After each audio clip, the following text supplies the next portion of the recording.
arkadaşlar. Fenomen Air Sports Yamaç Paraşütü Uçuş Okulu'ndan ben öğretmen pilot Tuğcan İstim.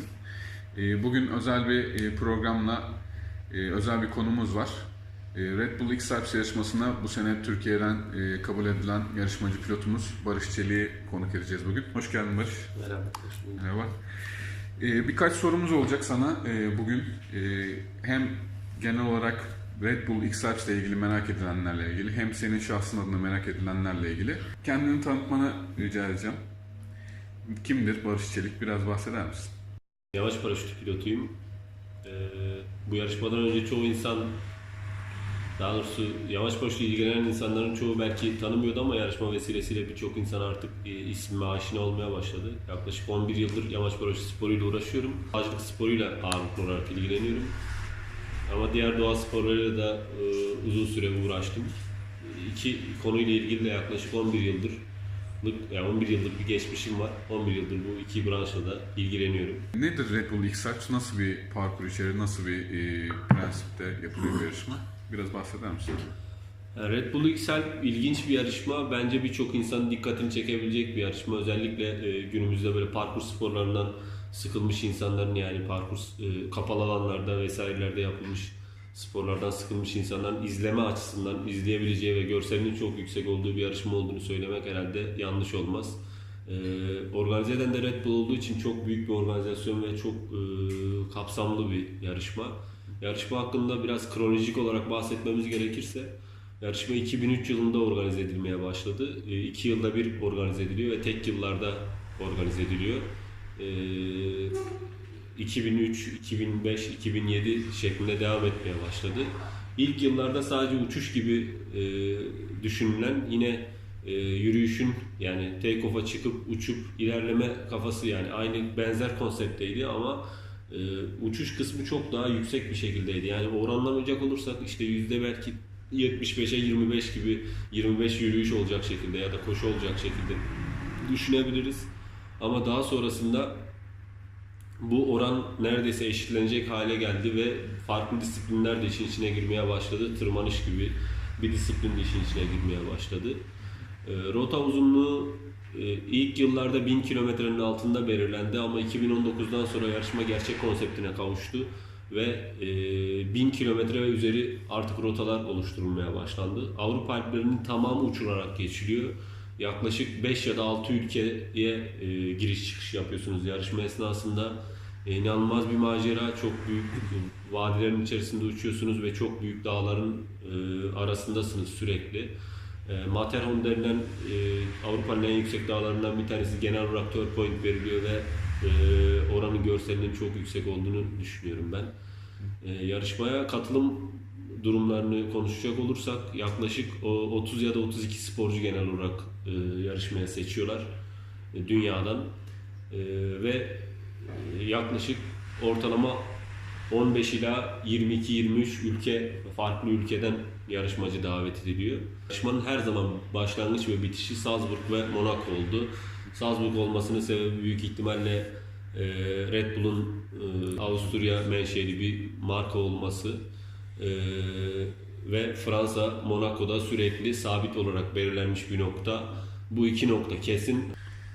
Peki bu kadar zor bir yarışmayı bildiğim kadarıyla bitirebilmek zaten asıl başarılardan bir tanesi. Çünkü 32 yarışmacıyla başlıyor ama bitirebilenlerin sayısı da 32 olmuyor çoğu zaman. Hatta çok daha az oluyor. Senin bu yarışmayı bitirebilmekle ilgili hedefin, yani şansını nasıl görüyorsun bununla ilgili? Şöyle, yarışmanın bitirilme oranlarından biraz bahsetsek aslında iyi olur. Yarışmanın bitirilme oranlarının %10'larda olduğunu söylesek herhalde yalan söylememiş oluruz. Genel olarak %10'da, yani %10 bitirme oranı olan bir yarışmadan bahsediyoruz ve bitirilme konusunu bana soracak olursak ben bitirme şansımız olduğunu düşünüyorum. Yarışmada yapılan genel hatalar var bence. Çok insanların bitirememesini sağlayan, iyi seviyedeki, bitirebilecek seviyedeki pilotların bitirememesine sebep olan hatalar var. Bunlar ne olarak diyecek olursak, yani kabataslak söyleyeceğimiz iki tane şey olabilir. Birincisi sakatlanmaları. Sakatlanmaları bir hata mı? görece olarak hata diyebiliriz. Çünkü planlama hatası yapıyorsan vesaire bu seni sakatlamaya sebep. Yani fiziksel performans gösterdiğin etaplarda koşarken, bir şey yaparken dikkat etmiyorsan ya da iyi beslenemiyorsan ve bağlarda, dokularda bir hasar oluşuyorsa, bu senin devam etmeni engelliyorsa, bu senin bitirememene sebep oluyor. Bu bence büyük bir hata. Onun haricinde kalkış veya iniş esnasında bir şeyler yaşama ihtimalin de çok fazla. Çünkü bilinen yerlerde, yani herhangi bir yer senin için take off, herhangi bir yer senin için iniş alanı olabilir ve her yerden kalkıp her yere inebilecek psikolojide ve modda ve yeterlikte olman gerekiyor. O yüzden iniş ve kalkış kazalarının oluyor. Bunun yanı sıra insanlar koşarken dizlerinde, eklemlerinde büyük sakatlıklar meydana gelebiliyor. Bu da yarışmadan çekilmelerine sebep oluyor. İkinci büyük hatayı da Türkiye'de hiç bilmediğimiz bir nokta, bizim için de kör bir nokta, öğrenmemiz gereken bir nokta, hava sahaları. Türkiye'de dikkat etmemiz gereken çok fazla hava sahası yok, çok fazla cross yapıyorum ama takip ettiğimiz tek şey Flam Radar. Flam Radar üzerinden bakıyoruz ve işte herhangi bir havayolu şirketinin uçuşu var mı, oraya tarifeli bir uçuşu var mı, yok mu, buna bakıyorsun. Eğer yakından geçeceksen bir şekilde, yoksa tamam devam edebilirim. Yani yükseklik ya da işte bir alan, çap gibi bir problemin yok ve bu Türkiye'nin herhangi bir yerinde bu şekilde uçuşlarımızı gerçekleştiriyoruz. Türkiye'deki bütün pilotlar bu şekilde gerçekleştiriyor ama Avrupa'da durum tam olarak bu değil. Avrupa'da çok net, kesin ve katı LOTAM hava sahaları var. Bu hava sahası bölgelerini de iyi öğrenmemiz gerekiyor. Hava sahası bölgesi ihlali yaptığın zaman yarışmada değişik cezalar var. Bunlar da yine yarışmanın kurallar kısmında belirli ama organizasyon esnasında da sana yani cezayı orada da belirleyebiliyorlar. Yani 12 saat bir ceza verebildikleri gibi 48 saatte bir ceza verebiliyorlar. Yani bu yarışmanın bitirilme süreleri düşünülünce 48 saat ceza alman yarışmayı bitirememen için büyük bir sebep olur. Bu sadece öğrenilebilecek bir şey olduğunu da düşünebilir insanlar. Belki bizi burada izleyenler hani girdin cihaza, çünkü cihazlar artık bunun sana uyarısını veriyor vesaire. Ya da işte gidersin, çalışırsın, öğrenirsin gibi. Çok kolay olmadığını düşünüyorum. Çünkü yerel pilotlar bile hava cezası, yani hava sahası ihlalinden dolayı ceza alabiliyor. Geçmiş yıllarda Maurer de ceza aldı. Paltakas da bununla ilgili bir ceza aldı. O yüzden hava sahalarına çok dikkat etmemiz gerekiyor ve sakatlanmamamız gerekiyor. Yani bu iki şeye dikkat edersek bitirebilme ihtimalimiz çok yüksek diye düşünüyoruz. Güzel, tabii bireysel yapılan bir yarışma değil yine bildiğimiz kadarıyla. Büyük bir, yani sağlam bir yer ekibine ve seninle birlikte uçacak bir ekibe de ihtiyacın var. Yani şu anda biz Red Bull'a kim katılıyor dediğimiz zaman işte Türkiye'den Barış Çelik katılıyor diye bilsek de aslında bir ekiple katılıyorsun ve seni çok ciddi destekleyecekler seni. Kimler var bu ekipte? Onlardan da biraz bahsedelim. Şöyle, önce yarışmanın support kavramında bahsedecek olursak, yarışmanın support kavramında yarışmacı ve bir tane support gözüküyor. Yani resmi olarak benim tek supportum varmış gibi, tek destekçim varmış gibi düşünülse de şu an için 4 kişilik bir takım olarak katılıyoruz. Benle beraber 3 tane daha supportum bulunmakta. Bunların isimlerine değinecek olursak, yarışma için resmi supportum olan kişi Metin Kavuncu. Metin çok genç bir pilotumuz. Yaklaşık 20 yaşında şu anda. 14 yaşından beri yamaç paraşütü sporuyla ilgileniyor ve uçmakta. Şu anda Türkiye milli takımında B milli kategorisinde milli olarak da gözüküyor. 3. takım arkadaşımız Orkut Baysal. Yaklaşık 3 ya da 4 yıldır yamaç paraşütü sporuyla ilgileniyor ama çok sporla çok iç içe ve çok ciddi zamanlar, emekler ayırmaya başladı. Başladığı yıldan beri çok ciddi emekler ayırıyor. Onun da yine algısı ve enerjisi bu tarz yarışmalar üzerine ve bu tarz hike and fly denilen branş üzerine bütün ekipmanlarını, malzemelerini ve enerjisini bu yönde kanalize ettiği için ve ileride yine Orkut'un da katılma ihtimali olan bir yarışma olduğu için aslında support olarak Orkut'u belirledik. 4. kişi Afs Alani, Irak vatandaşı.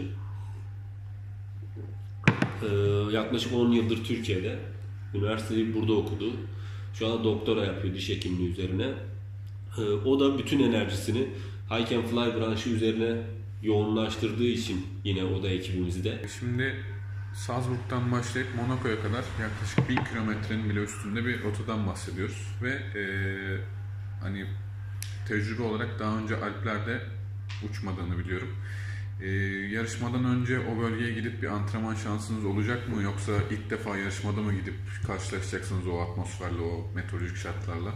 Nedir durum? Yani bu konu evet çok dikkat edilmesi gereken bir konu. 2,5 ay kadar falan yarışmanın dışında orada antrenman yapmayı düşünüyoruz.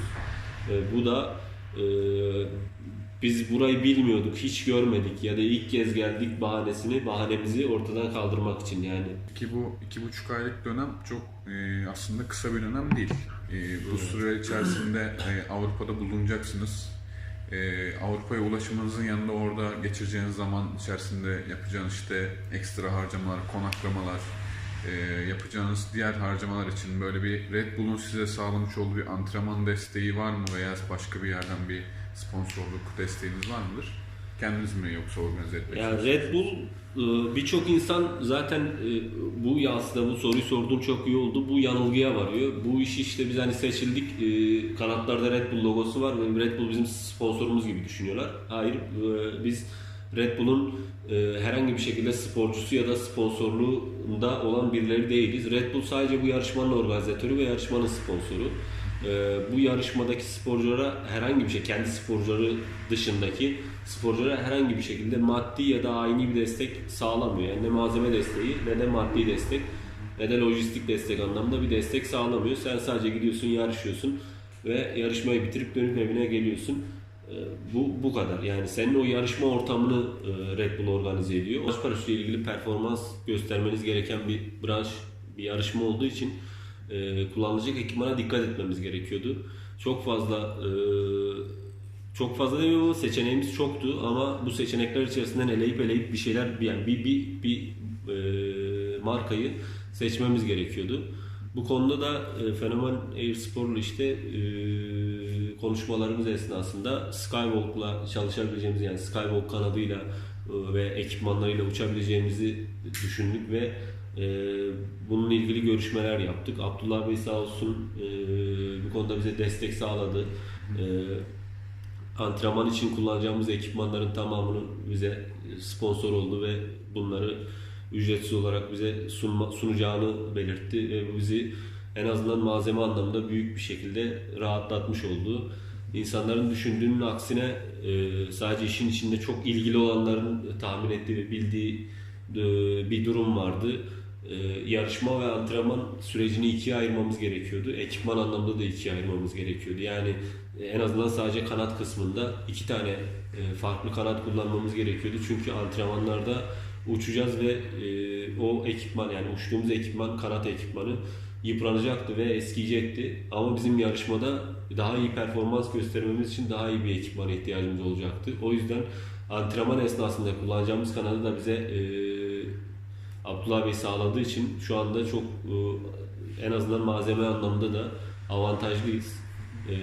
Antrenmanda bir kanadı kullanacağız. O kanat eskiyecek. Sonra yarışma için yeni bir kanat düşünmemiz gerekecek, almamız gerekecek ve bunu alıp yarışmaya da o yeni kanadımızla yola devam edeceğiz ve bu ekipmanla ilgili olan bahanemiz de herhangi bir şekilde olmayacak ve bahaneyi ortadan kaldırmış olacağız ve böyle devam edebileceğiz. Şu anda prototip olan ve yarışmaya atletlere bildiğim kadarıyla yetişecek olan XR4 kanadını yarışmada kullanacağız. Yine harness olarak da Range 2 olarak üretilen ve oldukça başarılı olan bir harnesi kullanacağız. O yüzden dediğim gibi malzeme konusunda bayağı iyi durumdayız. Antrenmanlarda XR3 ile antrenmanlarımızı gerçekleştireceğiz. Yarışmada da üretildiğinde yeni kanatla taptaze yolumuza devam edeceğiz. Dediğin gibi malzeme açısından bir eksiğimiz olmayıp yine antrenmanları yerinde yapıp bölgesel olarak eksiğimiz olmayıp zaten senin uçuş tecrübene yine tırmanışla ilgili, koşuyla ilgili, dağcılıkla ilgili tecrübene dayanarak yani bütün Türkiye olarak hem Fenomen Air Sports olarak hem de bütün Türkiye olarak senin destekçiniz. Yine bu malzeme desteğinin dışında da o ekran başında olup da Red Bull'un sitesinden böyle tracker'ları böyle nokta nokta izleyip canı gönülden destekleyeceğimize emin olabilirsin. Teşekkürler. Yine malzemelerin burada hazır vaziyette. Onları da istersen takdim edelim Geliyorum sana ya. gelmişken. Şöyle bir yer açalım onlara. Getiremezsiniz mi? Bir kutu açılımı yapıyoruz şu an.